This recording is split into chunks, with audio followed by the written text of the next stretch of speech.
Video 8.3, Compound Sentences and Phrases. First, coordinating conjunctions. Use a comma before a coordinating conjunction that joins two independent clauses.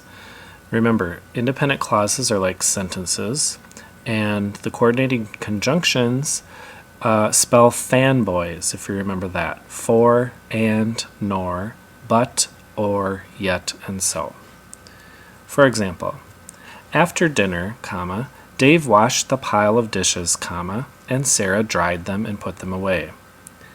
So the first comma is actually after an introductory prepositional phrase, which we'll get to in a minute.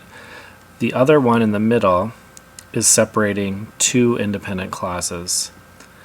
Dave washed the pile of dishes could be a sentence. Sarah dried them and put them away could be a sentence. We don't need a comma after them because that's actually just a compound verb.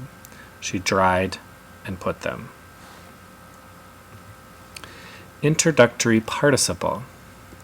Use a comma after an introductory participle or participle phrase. And remember, a participle is just a verb form that acts as an adjective, and it modifies a noun or pronoun. For example, terrified, comma, the kitten hid under the bed. Terrified's a participle, and it's modifying kitten. We're going to put a comma after it. Or, terrified by the thunder, comma, the kitten hid under the bed. In this case, terrified by the thunder is a participle phrase. We need to put a comma after it.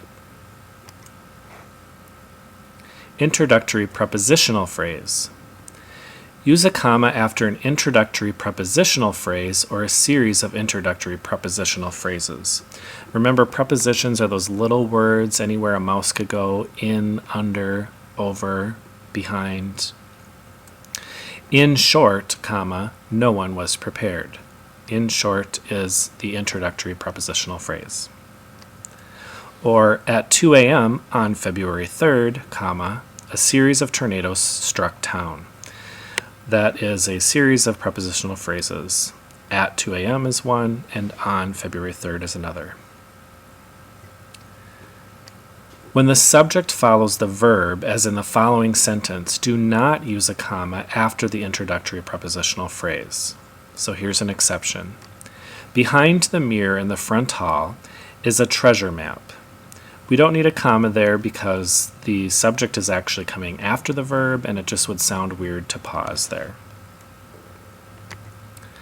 An introductory adverb clause.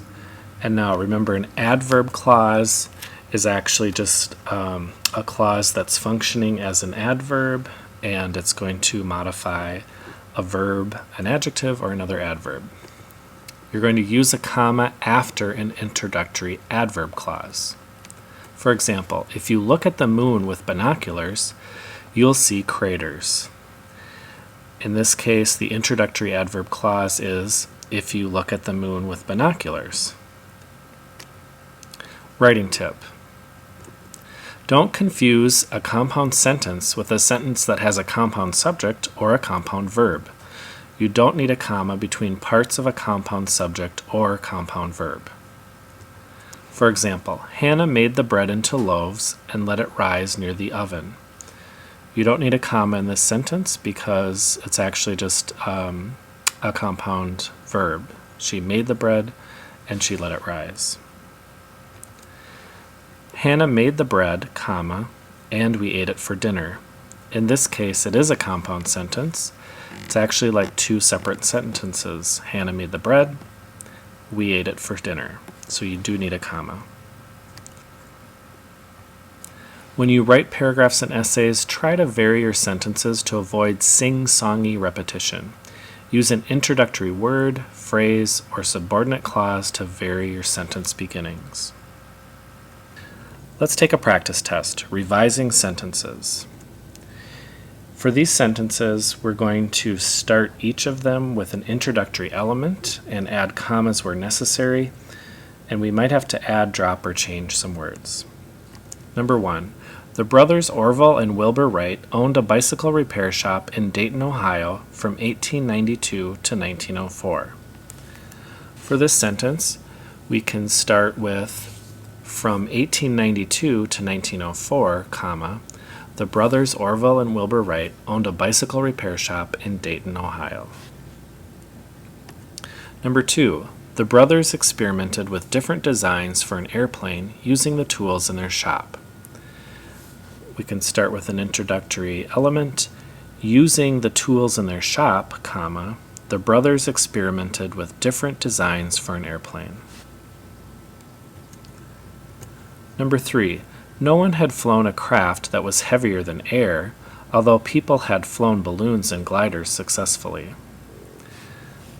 Again, this time we can just kind of flip it around and start with, although people had flown balloons and gliders successfully, comma, no one had flown a craft that was heavier than air. And number 4, the Wright brothers designed a power-driven biplane by attaching a homemade engine to a glider.